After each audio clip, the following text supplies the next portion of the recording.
Um, I'm not sure to what extent anyone knows anything about Jeremy Roenick himself, but what I want to do here is perhaps introduce Jeremy to you, and you can assess a little about what kind of person he is once I give you the full story. Really, what's prompted me to make this presentation this evening and to sort of think about writing up this paper in more detail in the future is 30 years of playing the same video game. NHL 94 came out in 1993. It was just at the cusp of the era when EA became a brutal, evil organization. This was the third iteration of this same game engine producing the same game, but it was actually at that point a perfection of that engine. And this is still considered one of the best games of all time. Sports games and sports stars, really, I started thinking about the relationship of these two elements in this game in 1993. These were real ice hockey players translated into a video game, which gave them meaning. And in 1993, okay, the internet existed, but I was not connected to the internet.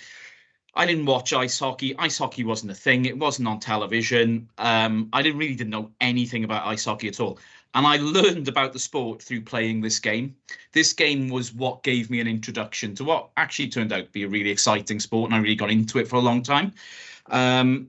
So the game itself had explanatory power to me about a world that I had no exposure to, being sort of brutally naive, idiotic young man growing up in West Wales. So, whereas football and rugby were my bread and butter, this became something really exotic, something very interesting, and something I followed for a long time afterwards. And when I started thinking, even at that age, about, what is going on? Who are these people? Who are these players? Instantly, you start thinking about, okay, well, are they a realistic interpretation of what this player is like? Now, for me, when we see actual sports stars in games that we play, we are seeing a translation, a kind of inscription of that player into a digital form. And in essence, an interpretation. And because it's an interpretation, I always think of how meaning is constructed in any interpretation as a hermeneutic process. And that's exactly what I'm going to talk about in this discussion.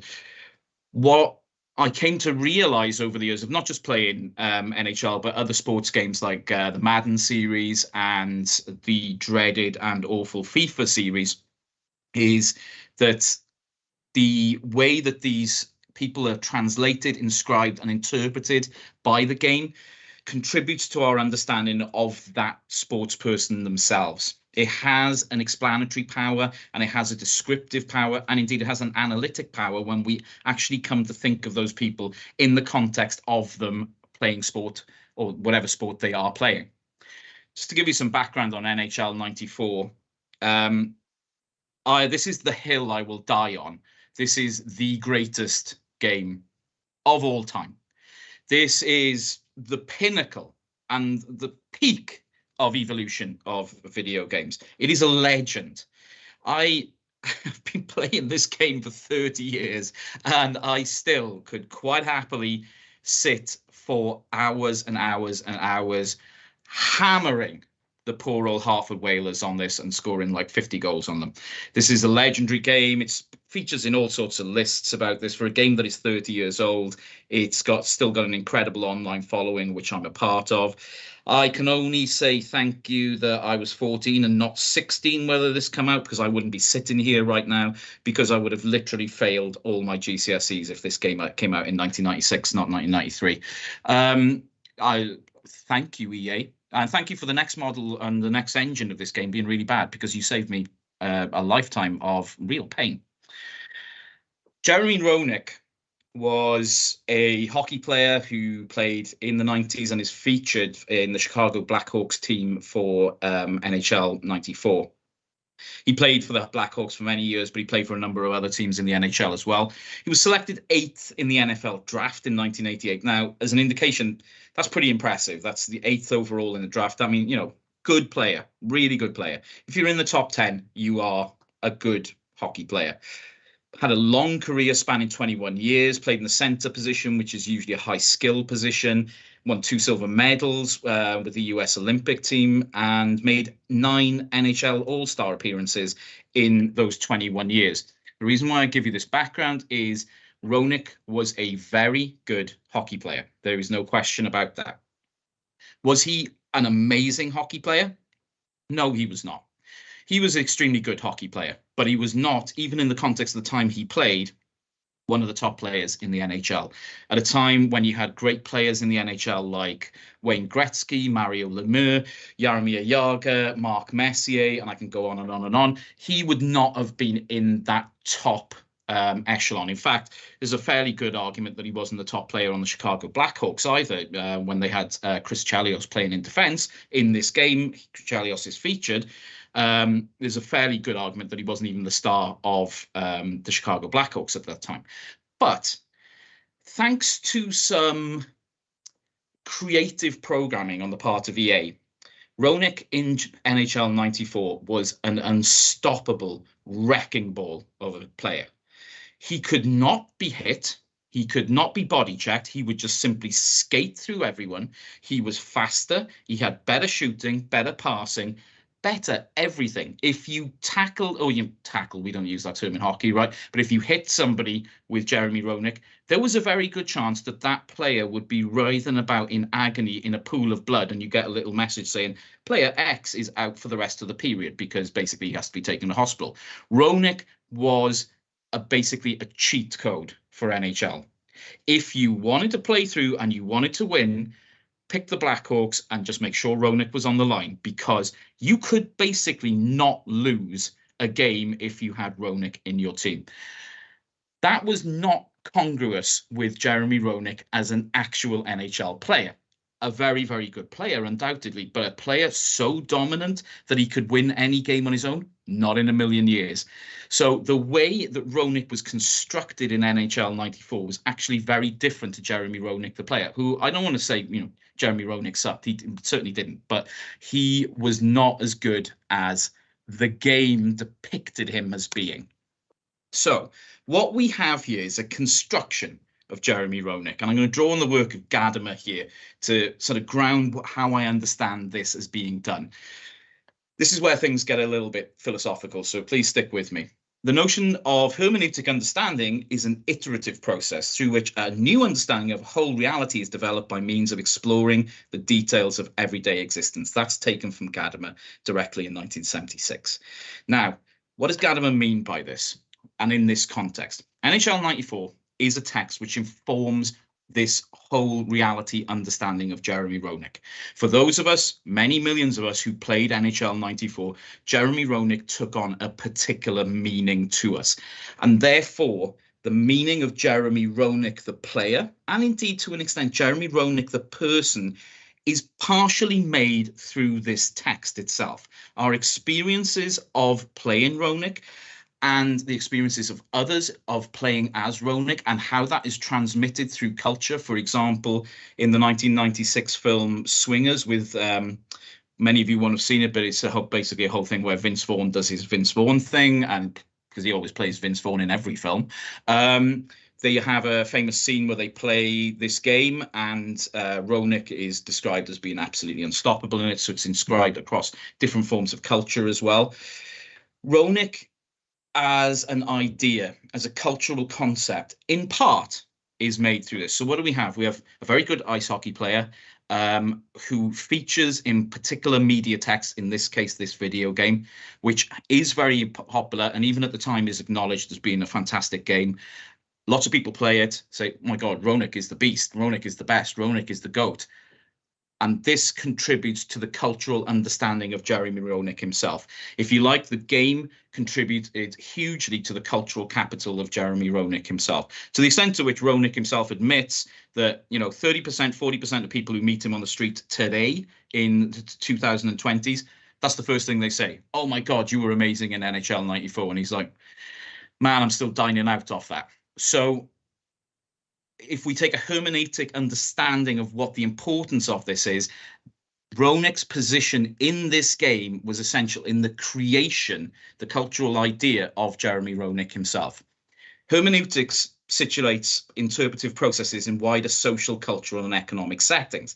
And the meaning of Roenick is a reflection not just of Roenick in the game, but the importance of the game and gaming at the time and afterwards. So this gives us an understanding too of what the cultural significance of NHL 94 is, what the cultural significance of the Sega Genesis or Sega Mega Drive was, what the cultural significance of the intersection between sports games and those consoles was at that time, and what the cultural significance, unfortunately, of EA is in terms of their construction of sports stars.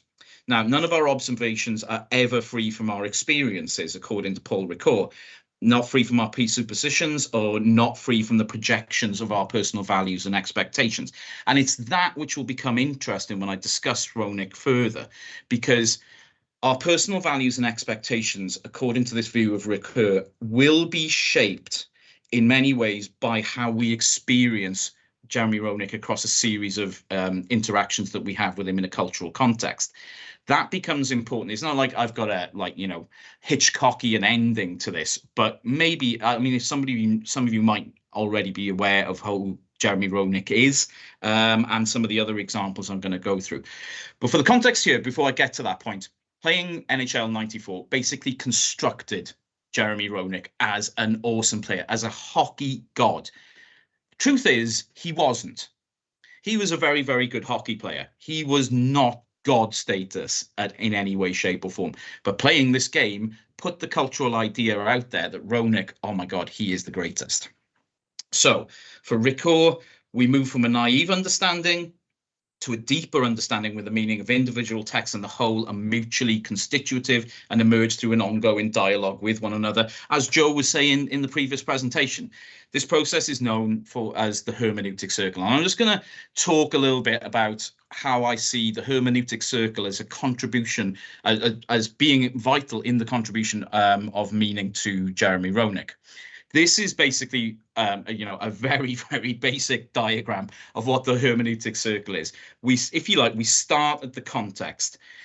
We have an initial understanding, which is informed by a text. This forms a new understanding to the context. The context then has, that new context brings us back to the text, which we interpret in a different way. We have a new understanding again. That forms a new context in text. So this is always circular in motion, hence hermeneutic circle, right? Now, you're going to have to bear with me on this because I have exposed myself greatly here as being inept at visual design. I already knew this. For somebody who's got 10 years of experience of being a web designer, this is a really bad thing. All those companies I've ripped up over the years. I hope they don't see this. But I have mapped Jeremy Roenick onto this in a so basic manner that I really need to take a good look in the mirror afterwards. The color scheme here is red, blue, yellow to help you follow this. So where are we? We're in our original context. Our initial understanding is of the player. Jeremy Roenick, 1992, 1993, good Chicago Blackhawks team, get to the playoffs of the Stanley Cup. Yeah, Roenick is decent. Roenick is better than decent. He's a good player. Is he Wayne Gretzky? No, he is not. Then we encounter the text, NHL 94, and it's like, whoa, Jeremy Roenick is amazing. Jeremy Roenick is bonkers. Our new understanding of Jeremy Roenick, as indicated by blue, emerges. And now we're like going background to the text. It's like, oh yeah, Jeremy Roenick is not just amazing. He's actually too good. He's actually so good that he is something that we have to take into account in the text. This is why, and some of you might find this difficult to believe, there are still online communities and major online tournaments of NHL 94 today. Nobody is allowed to use Roenick. All right, in games that use the original game engine with the original sort of player teams and rosters, you cannot touch the Chicago Blackhawks. You are not allowed. Roenick is a cheat code.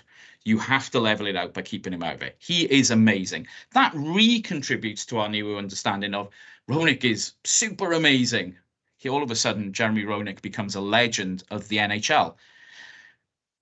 As I say again, good player, but not a legend of the NHL. Roenick is, at least in this context, very much constructed by our engagements with this text.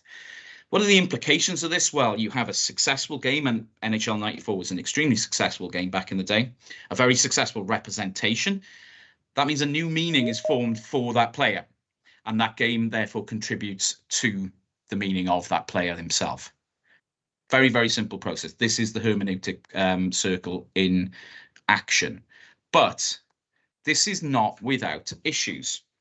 I've got here implications. Here are some other, I mean, there are a number of sort of players we do, and it's interesting with the Football Manager, Championship Manager sort of examples there. A lot of my friends play Championship Manager and they say, oh yeah, he was amazing in Championship Manager 09. And I was like, this player was absolutely dreadful.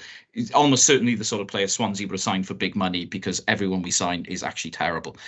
We see this in other ways, though, in this sort of hermeneutic construction of sports stars. I've picked out a few examples here. Now, Shaquille O'Neal in NBA Jam was basically unplayable, but Shaquille O'Neal is actually quite kind of a decent guy in any case. You know, he's kind of all right. And Bo Jackson in Tecmo Super Bowl was another sort of total cheat code for that game. Bo Jackson, fairly decent character. Michael Vick might be one of the worst human beings on earth. For those of you who don't know who Michael Vick is, he was a highly successful quarterback who invented basically a new way of quarterback play when playing for the Atlanta Falcons in the early 2000s, and was the cover star of Madden 04, and basically made Madden 04 into another cheat code experience where if you played with Vick as quarterback, you could basically just stop throwing the ball and just run Vick in from any position. He was basically unstoppable. Michael Vick is as I said, one of the worst human beings on the planet, and I will come to why in a minute. And the last one I picked out was in Mike Tyson's Knockout, where Tyson himself was actually undefeatable. Many of you will be aware why Mike Tyson is a horrendous human being who, to a certain extent, has undergone a cultural apologism and a cultural reevaluation over the years, which doesn't somehow is detracting from the fact that he is an absolute scumbag and shouldn't be nowhere near the cultural consciousness of anyone. What I'm getting at here is that the meaning of these people, Shaq being almost unstoppable, Bo Jackson being this unstoppable wrecking ball of a running back, Vic being this incredible quarterback, Mike Tyson being the greatest puncher of all time, all have been contributed to by these games in which they were a pivotal feature. The meaning of the man, in a certain way, is therefore also contributed to by these games. Now, Vic was convicted in the mid-2000s of being the leader of a dogfighting ring and showed no contrition towards this in any way, shape, or form. Like I say, he is an absolutely vile individual, but I guarantee if you ask somebody of a certain age about Michael Vick, the first thing they will say is not he was a leader of a dogfighting ring and served time. It's like, oh my God, amazing in Madden 04. What a hero, what a legend. You know, I just couldn't be beaten. Mike Tyson, wow. You know, a convicted rapist. Let's make no bones about it. Served time for it. Yeah, oh yeah. But wasn't he amazing in Knockout? Oh my God.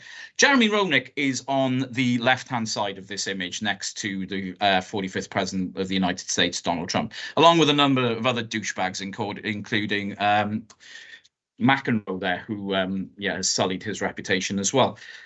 The game performance remains part of the story despite events that reveal truths about these men. Roenick is a scumbag. Roenick, has been convicted of sexual harassment. He is a huge Trump supporter. He is just basically a right-wing imbecile. There are more than enough dog whistles that he's given out to convince us that Jeremy Roenick is an absolutely awful person. But the game itself still conditions the way that a lot of people consider Jeremy Roenick as a cultural icon and as a part of wider sports and popular culture to this day. The hermeneutic understanding of the sports star is inflected by the game to such an extent that it is still part of the construction to this day. That tells us that the game and sports culture are intricately linked, and that the game is, to some extent, very responsible for the cultural understanding of these figures, even after the vileness of their personalities have been revealed to us. It tells us something about the power of the inscription and interpretation that the digital form has in terms of our wider understanding as well. And this is a hermeneutic construction, which therefore is very, very powerful. And that is my presentation. I encourage you all after this evening to go out and play NHL 94. You will not regret it.